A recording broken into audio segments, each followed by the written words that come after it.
القيوم وعنت الوجوه للحي القيوم. لا اله الا انت سبحانك اني كنت من الظالمين. يا حنان يا منان يا بديع السماوات والارض يا ارحم الراحمين يا سيدنا ويا مولانا ويا غايه رغبتنا. ظلمنا انفسنا وان لم تغفر لنا وترحمنا لنكونن من الخاسرين. رب اغفر وارحم واهدنا السبيل الاقوم. ربنا لا تؤاخذنا ان نسينا او اخطانا. ربنا ولا تحمل علينا اصرا كما حملته على الذين من قبلنا. ربنا ولا تحملنا ما لا طاقه لنا به. واعف عنا واغفر لنا وارحمنا. انت مولانا فانصرنا على القوم الكافرين. اللهم زينا بزينة الايمان واجعلنا هداة مهتدين. اللهم صل على سيدنا محمد وعلى ال سيدنا محمد كما صليت على ابراهيم وعلى ال ابراهيم انك حميد مجيد. اللهم بارك على سيدنا محمد وعلى ال سيدنا محمد كما باركت على ابراهيم وعلى ال ابراهيم انك حميد مجيد. اللهم زينا بزينة الايمان واجعلنا هداة مهتدين. اللهم انا نسألك ايمانا لا يرتد ونعيما لا ينفد ومرافقة نبينا محمد صلى الله عليه وسلم. اللهم انا نسألك ايمانا كاملا ويقينا صادقا وهدى قيما وخلقا مستقيما.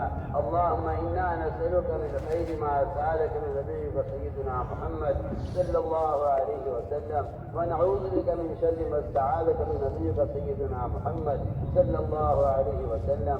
وانت المستعان وعليك البلاغ ولا حول ولا قوة الا بالله العلي العظيم. اللهم انا ضعفاء فقض في رضاك ضعفنا وخذ الخير بنواصينا واجعل الاسلام منتهى رضائنا. اللهم الطف بنا في تيسير كل عسير فان تيسير كل عسير عليك يسير. ونسالك اليسر والمعافاه في الدنيا والاخره. ونسالك اليسر والمعافاه في الدنيا والاخره. اللهم لا سهل الا ما جعلته سهلا وانت تجعل الحزن سهلا اذا شئت. لا اله الا الله الحليم الكريم. سبحان الله رب العرش العظيم. الحمد لله رب العالمين. نسألك موجبات رحمتك وعزائم مغفرتك والغنيمة من كل بر والسلامة من كل إثم. لا تدع لنا ذنبا إلا غفرته ولا هما إلا فرجته ولا كربا إلا نفسته ولا ضرا إلا كشفته ولا مرضا إلا شفيته ولا بلاء إلا رفعته ولا مصاب إلا حفظته وبلغته وغنمته وسلمته ولا حاجة ولا حاجة إلا قضيتها.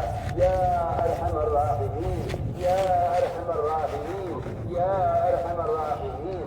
إليك ربي فحببنا وفي أنفسنا لك ربي فذكرنا وفي أعين الناس فعظمنا ومن سيء الأخلاق فجنبنا وعلى سائر الأعمال فقومنا وعلى الصراط المستقيم فثبتنا وعلى الأعداء أعدائك أعداء الإسلام فانصرنا. اللهم انصرنا ولا تنصر علينا وزدنا ولا تنقصنا وأكرمنا ولا تهنا وآثرنا ولا تؤثر علينا وامكر لنا ولا تمكر علينا. اللهم ارحمنا اللهم ارحمنا اللهم ارحمنا ولا تسلط علينا بذنوبنا من لا يخافك فينا ولا يرحمنا. اللهم ارحمنا بترك المعاصي ابدا ما ابقيتنا وارحمنا ان نتكلف ما لا يعنينا وارزقنا حسن النظر فيما يرضيك عنا. يا قيام السماوات والارض يا قيام السماوات والارض يا ذا الجلال والإكرام يا ذا الجلال والإكرام. يا ربنا تقبل توبتنا يا ربنا تقبل توبتنا واغسل حوبتنا وأجب دعوتنا وثبت حجتنا وسدد ألسنتنا. اللهم اهد قلوبنا اللهم اسلل سخيمة صدورنا اللهم اسلل سخيمة صدورنا. اللهم وفقنا لما تحب وترضى من القول والعمل العمل والفعل والنية والهدى، إنك على كل شيء قدير. اللهم لا تخزنا فإنك بنا عالم، اللهم لا تخزنا فإنك بنا عالم، ولا تعذبنا فإنك علينا قادر، ولا تعذبنا فإنك علينا قادر.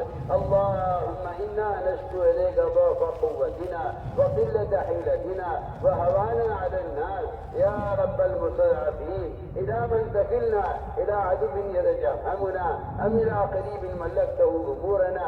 إن لم تكن صاحب علينا فلا نبالي، غير أن نعافيك أوسعنا.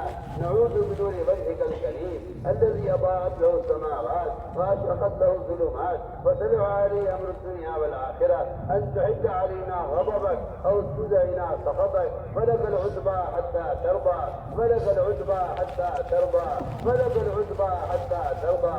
ولا حول ولا قوة إلا بالله العلي العظيم. اللهم واقية كواقية الوليد، اللهم واقية كواقية الوليد، اللهم واقية كواقية الوليد. اللهم أيدنا بتأييدك، اللهم أيدنا بتأييدك. اللهم أغثنا، اللهم أغثنا، اللهم أغثنا غيثا عاجلا، اللهم أغثنا غيثا بغيثا، اللهم أغثنا غيثا بغيثا. ولا تردنا بذنوبنا خائبين، ولا تجعلنا من القانطين، ولا تردنا بذنوبنا خائبين، ولا تجعلنا من القانطين. اللهم آتنا أفضل ما تؤتي عبادك الصالحين. اللهم أعنا على ذكرك وشكرك وحسن عبادتك، اللهم أعنا على ذكرك وشكرك وحسن عبادتك، اللهم إنا أعنا على ذكرك وشكرك وحسن عبادتك. اللهم إنا نعوذ بك أن نذل أو نذل أو نضل أو نضل أو نظلم أو نظلم أو نجل أو يجل علينا.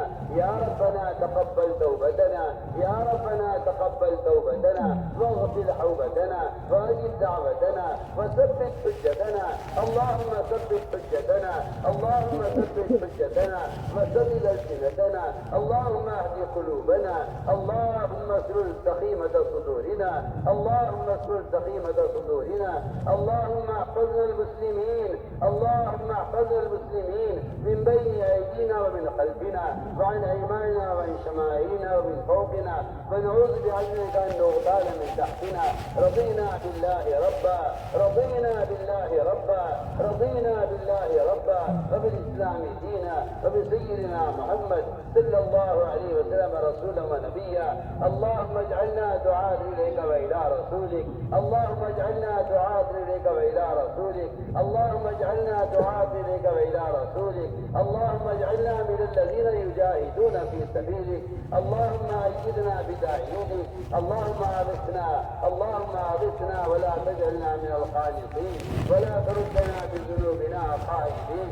اللهم آتنا أفضل ما تؤتي عبادك الصالحين. ربنا آتنا في الدنيا حسنة وفي الآخرة حسنة وقنا عذاب النار. اے اللہ ہمارے گناہوں کو معاف فرما، اے اللہ ہماری خطایا سے درگزر فرما، اے اللہ ہمارے حال پر رحم فرما۔ یا اللہ ہم گناہوں کے سمندروں میں ڈوبے ہوئے ہیں اور گناہوں کی ظلمتوں میں کھوئے ہوئے ہیں، اور اے اللہ کبائر کی دلدلوں میں پھنسے ہوئے ہیں۔ تو کرم فرما کر، فضل فرما کر ہمیں اطاعت کے راستوں پر ڈال دے۔ اے اللہ ہمیں گناہوں کے سمندروں سے نکال کر، ہمیں معصیتوں کے جال سے نکال کر ہمیں اپنے عوامر پر ثابت قدم فرما۔ ہمیں اپنی ذات کے ساتھ ذاتی تعلق فرما، اپنی وعیدوں کا خوف، اپنے وعدوں کا شوق ہمارے دلوں میں پیدا فرما۔ ہمیں اپنی ذات کے ساتھ ذاتی تعلق نصیب فرما، اپنی ذات کا تاثر ہمارے دلوں میں پیدا فرما، اپنی توحید خالص کو ہمارے دلوں میں راسخ فرما۔ اے اللہ اپنے غیر کا تاثر امت کے دلوں سے نکال کر اپنے فرائض پر، اپنے احکام پر امت کو مجتمع فرما۔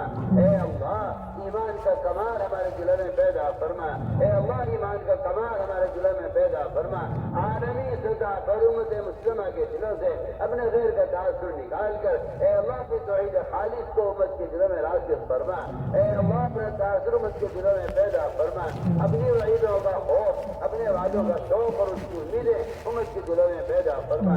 یا اللہ اس دعوت کی رفع و حجت کے ذریعے جسے تیرے یہاں ایمان کہتے ہیں، اے اللہ جو ایمان صحابہ ہے ہم تجھ سے اس کا سوال کرتے ہیں اپنے لیے، ساری امت مسلمہ کے لیے اور ساری انسانیت کے لیے ہم تجھ سے وہ ایمان چاہتے ہیں جسے تیرے یہاں ایمان کہا جاتا ہے۔ یا اللہ کرم فرما کر، فضل فرما کر، اے اللہ ہمیں وہ ایمان کی دولت نصیب فرما، اے اللہ ہمیں ایمان کی دولت نصیب فرما۔ تیرا سب سے بڑا فضل کرم امت پر یہ ہوگا کہ تو امت کو ایمان عطا فرما دے۔ اے اللہ تیری ذات مستغنی ہے، یہ کسی کے عبادت کی دعوت کی ضرورت نہیں ہے، تو اپنے فضل کو ظاہر فرما کر، اپنے فضل کو اپنے غصے پر غالب فرما کر اے اللہ مجھ کو ایمان عطا فرما دے، اے اللہ مجھ کو ایمان عطا فرما دے۔ اے اللہ اگر یہ امت کفر پر رہی اور جہنم میں ڈال دی گئی، اے اللہ تیرا اس میں کوئی نفع نہیں، اے اللہ امت کا ہمیشہ کا نقصان ہے،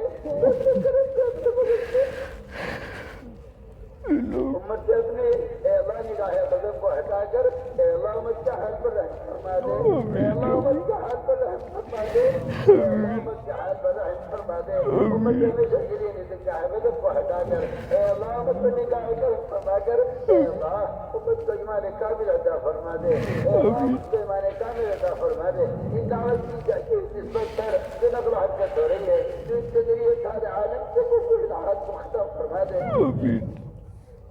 اس کے ذریعے سارے عالم سے شرک و بدعات کو ختم فرما دے، اس کے ذریعے سارے عالم سے فحاشی کو بے حیائی کو ختم فرما دے، امت کے دلوں میں حدیثوں کی وعیدوں کا خوف پیدا فرما، امت کے دلوں میں احادیث کی وعیدوں کا خوف پیدا فرما، میرا روی سے ہماری حفاظت فرما، اے اللہ میرا روی سے ہماری حفاظت فرما، یا اللہ یہ بات نقل و حرکت کے ذریعے پورے عالم میں ایمانی فضائیں قائم فرما، پورے عالم کو بدعات کے ختم ہونے کا، شرک اور بدعات کے ختم ہونے کا، کفر کی جڑوں سے کٹنے کا، اور اے اللہ کفر کے راستوں میں مسجد ہونے کا اس نقل و حرکت کو ذریعہ فرما، اے اللہ ہمارے دلوں میں صفات ایمانیہ پیدا فرما، تقوی اور طہارت، زہد اور عبادت صبر و قناعت کو نصیب فرما۔